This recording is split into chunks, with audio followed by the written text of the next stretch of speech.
We are going. Right. Hello, Tima. So, Hello. um, just a little intro. We trained together. You were my client when I worked in Pure Gym and you were studying in Leeds. If you could tell everybody what you were studying, why you chose Leeds, a little bit about Yorkshire, and then go into what you're doing now. Hello, everyone. Yeah, I moved to Leeds to do my master's in sports nutrition. So initially, I'm a clinical dietitian, um, and I chose Leeds. It was actually random, but it's just like I heard from people here in Doha that it's like people in Leeds are fit. so, so I was like, well, might as well study the sports nutrition there. So yeah, that's how I chose Leeds compared to London and other cities. Um, Yorkshire, it was amazing. I never ever regret going to Leeds. It was the best decision I ever did. I fell in love with Leeds, and I always keep visiting. I just love it. I love Yorkshire in general. It just feels home, you know? It's not like a big city that you just feel everyone is stranger, and it's not like small. So it's like big enough for everyone and big enough to and small enough to feel like um, home. How does Leeds compare to Doha as a city? Because I've flown in and I saw some towers, and then I flew off straight away, so I didn't have a look around. In terms of size, It's quite small compared to Leeds, I guess. Yeah, it's smaller than Leeds. Uh, I guess I'm not sure, but it's like it's very small, especially Doha. It's a very small city. It's very city center-ish, so it's more like smaller New York style, not like very Leeds style. There is skyscraper, there is like it's very city kind of, but it is very laid back too compared to Leeds and England in general. It's way fast paced in England. People here are way like less stressed, way laid back, and like everything is like it's okay, we can do it tomorrow. It's okay, inshallah, inshallah, tomorrow. So yeah. I think that's the main difference. It's always sunny here. It's always hot. In England, it's always windy and cold. it's been nice. Like Uh, we've had a good month. oh yeah, May is the best there. I mean, we are struggling with the hot here. There, it's like you're in heaven. I'm jealous right now. Well, it's horses for courses. Horses for courses. Right. Can you? So you left Leeds a year ago, 6 months ago. What are you up to, both professionally and social media wise? You've got a big social media presence out there. What is going on with you? And why is that relevant to being on a Gym's Fit 26 podcast, Hubcast? So, yeah, my latest news is that before the lockdown, I launched the campaign of Step It Up with Tima. Basically, that is something I quite learned in England, is that in England, I remember in my research, we could not get participants that are sedentary, especially in Leeds. There is no one in Leeds that does not walk at least 30 minutes a day. Whether if I did that research on sedentary people here in Qatar, there would be waiting list, because it is the culture in the country is like everything is away from each other. So if you want to go to the supermarket or grocery store, you need to drive. So people are got so lazy into the idea that okay, I can't drive to there. So they stopped walking, and with the excuse of the weather. While the weather is amazing here, it's like for 9 months you have really great weather to walk and move. And that's why I was like, okay, this is the time, because the obesity rate here is very high. And I guess people do not understand the impact of moving, and just moving, basically, like just do the first step of move before like going hardcore into gym, and then it's very hard habit for someone who does not do any physical activity. So I feel like it's the first step to start a new lifestyle, and to start a healthy lifestyle, and to start the journey of losing weight at least and getting healthier, is to walk. It's to move first. So that's how I started, like, Step It Up with Tima, and then we have the metro here, and that launched this year. So I figured it's time to actually use the public transportation and show people how to do unplanned physical activity through Step It Up with Tima. So that is first. And people now with the lockdown are getting way more active and fit and trying to walk, because that is the only mean of, like, that is the only difference in their day to get some fresh air, to go out, is to actually walk. So that is promising, and that is nice. In the meantime, I am giving online consultation as a dietitian. Um, but I try to not, like, be as strict as in the normal days, because it's lockdown. People are going through a lot. The mental well-being is the priority.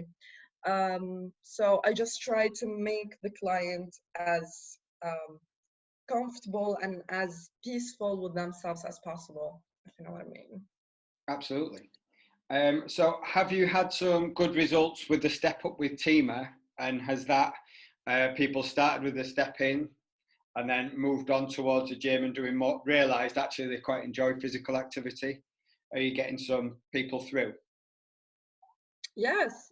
I mean, at the beginning, I didn't think about it as a campaign. I just wanted to raise awareness about how you can incorporate unplanned physical activity into your day.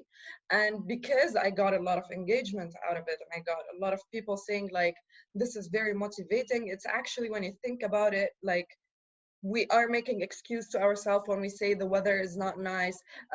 Where can we walk? There's not enough sidewalks in Qatar because it's like a car city. So it's just like showing day by day that these are just excuses you are making to yourself, is what made them engage to it. And then through that, I started the hashtag Step It Up with Tima and the whole campaign. And then I started giving giveaways of, like, smart watches to count your steps, to motivate you. And yeah, a lot of people, I get a lot of screenshots of people saying, look, I did like 10,000 steps today. I did 15,000 steps today. And just like on a daily basis. And then I also show that I do my steps, but then I go to the gym too. That's not my only physical activity. So I do the planned exercise. So yeah, from there, people actually started to plan their month or plan their life accordingly. So yeah, it's actually very rewarding to see that it is making an impact, and it's all about the awareness. Did you get on the news? Did I see you on the news Yeah. talking about this?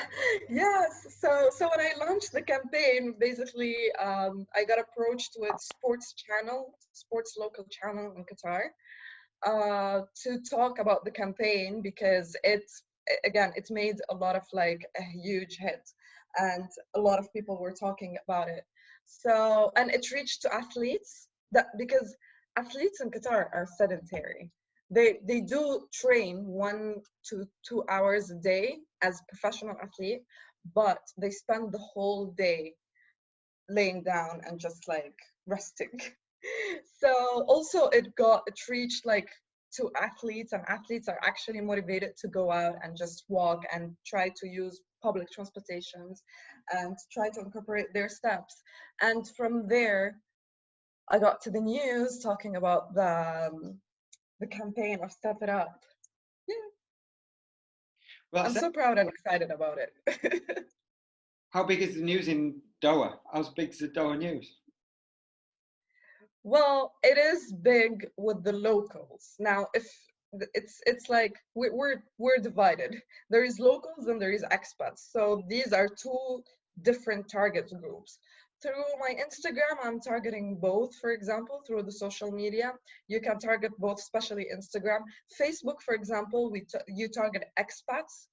There is not like it's not a culture with the locals, but when it comes to the news and it's in Arabic, so it's mostly like reaching out to the locals, which are the most who have the sedentary lifestyle. So I think they are the most important to actually try to impact and convince them that with the steps you can change your lifestyle. That's more important. So switching it back to your day job, as it were, to your dietitian things, Yeah. what are the biggest challenges people are facing at the moment, and how are you helping them improve their health and well-being and fitness? So you're talking during the lockdown, right? Yeah, I think so. Yeah, I think we're in lockdown. Yeah. So during the lockdown, we need to understand that they actually do have uh, problems. People who approach dietitians, they do have lifestyle adjustment problems before the lockdown, and the lockdown, some of them, the lockdown made it worse. Others, they saw it as an opportunity of, this is the time to change my lifestyle and commit. But others, and most, they just they started to become more of emotional eaters, and they started to become more lazy and more not motivated on anything, because they have a lot of time but they don't have enough activities through it. So since they are limited with all of that, they are the easy access to them is, especially when they are bored, is food. So they stopped eating because they are hungry, but they started eating because they are just bored or emotional. And for them, it is the easiest activity and the most like fast satisfying kind of activity. So I think this is the most that people struggle with, is that they believe that they cannot control these cues, that they becoming emotional eaters whenever they're bored, whenever they're sad, whenever they're even when they are happy. It's all about food. So when they are happy, they're baking the sweets and they're making the food available to them. When they are sad, they just reach to the fridge. When they are bored, and they started like eating not very mindfully, which is, I think it's the time to start practice mindfulness when it comes to eating, is during the lockdown, because you actually have the time to focus. So I think this is the most that like the majority are struggling with. What I try to do is that I try to remind them with the mindfulness, and I try to um, uh, give them the idea of how does habits work, and how can you exchange that with some other activity, and how to question yourself before you eat, and try to reflect on yourself on like, whether are you hungry, do you actually need it, um, is it a smart choice, what else can you do that could benefit you rather than eating right now.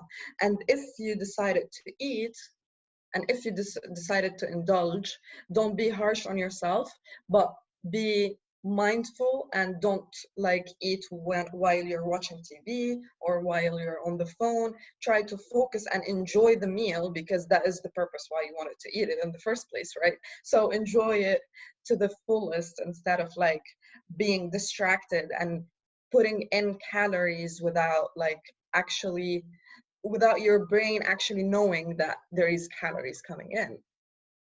So yeah, I think that is, when it comes to nutrition, that is the struggle, and that is the hardest to work on. Yeah, I mean, I think that's important throughout in normal times, let alone lockdown times. Now, I've just remembered you're in a Muslim country. How Yeah. are you coping? The fast going on at the moment, it's Ramadan. Well, it is. I think it's very easy for the people now, because it's like they sleep late, they wake up late, and in the meantime, the timing are it's very short. It's not like very long one. So I think everyone is doing okay. No one is complaining about the fasting that much. Before they complain because they go to work, but now it's like everyone is laid back. So no one is complaining about the fasting. But they do tend to binge eat during the time that they are supposed to be to break their fast and they're allowed to eat. And I think that also goes back to the basic, because if I will treat the problem according to the condition or the situation they are in, I'm not going to reach any result with the client. So it's going back to the root, which is basically, why are you eating? Again, why are you eating? Are you hungry? And why are you binge eating? Because at the end of the day, it's not very long hours. It's the most important for me that you should be hydrated as much as possible and you should get enough sleep in order to be able to fast the fasting hours. But yeah, so I try to touch on that way more than like tackle the problem of binge eating just because it's Ramadan, because it's just a month and it's going to go away. So I try to tackle the root of the problem of why you are binge eating and how to change that, and try to stay hydrated, because that is the important goal and that is the priority. Excellent. So, I think we've covered loads here today in this little short time. What little tea have you got? What's going on there? That's a coffee, because I just woke up. So hang on, whoa. So you are sleeping late, because we did the time distance. It's 3 p.m. there. Yes. And so you'll go to bed at 3 a.m. 3 a.m. and sleep all the way, right? Yes. Yeah, I mean, I do struggle too. I am struggling. Like there is a week, like last week, 10 days ago, I struggled mentally a lot.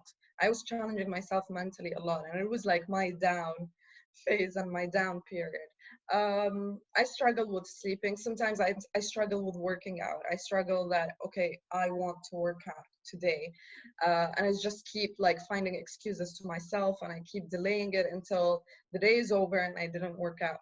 So I think we're like, nobody is trying to be perfect during the lockdown. And that's not supposed to be the goal. A lot of people also are struggling with that, is that they're trying to make their day perfect, and they're trying to stay fit and be very healthy and be productive and learn something new and make something out of their time. Of course, aim that, and that's amazing, but again, don't be harsh on yourself. If I slept late, I slept late. If I didn't work out today, I didn't work out today. Tomorrow is a new day. It's a new hope, a new challenge, new, better like mental health and status. So yeah, that's how I look at it. Just enjoy the moment as it is and just don't overthink. So yeah, as long as I'm having my like hours of sleep, I'm happy. Everyone's happy with plenty of sleep. Yeah. How are the gyms over there coping? Were they all closed and have they reopened now, or what's the story with those? No, they're all closed. So there is some that they are closed, not active at all, especially the ones that they're just gyms. They are not like, they do not have classes or stuff like that. Those are like just closed. But there is others that they are doing great job. So there is others that they actually made an app, and they made like very low fees live exercises and live classes, live workouts, and also you can access one of the gyms. They made really really nice concept, which is under 30. So the workout will always be under 30 minutes, and it will be live, very easy accessible, and if you missed it, you can just like find it. It was all sorts of like beginner, intermediate, advanced, all sorts of like yoga, pilates, beatboxing, anything you can think about. Also Beatboxing. That is a boxing class called beatboxing in Qatar. That's what you meant, like with the mics, the old. Like beatboxing. So the name of the class is beatbox. Anyways, there is others that they do, which is my favorite. They do fit, and I think that is amazing. Now, I do not work out unless I am live with Zoom live with this class. So they are making 3 times a week free Zoom class where all of us that we used to, like as a community, we used to go to this gym. We're actually all looking at each other working out together for 40 minutes with our trainers, and that is just that actually makes my day, just to see them all, and we see like we're all together and we're all supporting and motivating each other. We're all trying our best and trying to be there and trying to be active, and the feeling afterwards is very rewarding. So that's how I think the gyms are coping here. They also put like into the stories, Instagram lives. So I think everyone is just trying to be there and trying to be remembered all the time and trying to support and do whatever they can do for everyone. Well, that's fantastic. I think, yeah, everyone's had to adapt short term. I know our gyms, we do a Zoom every day that anyone can join. You're welcome to come down, and then Oh, that's interesting. I can join? Yeah. Oh, awesome. I'll send you the I'll code. do that.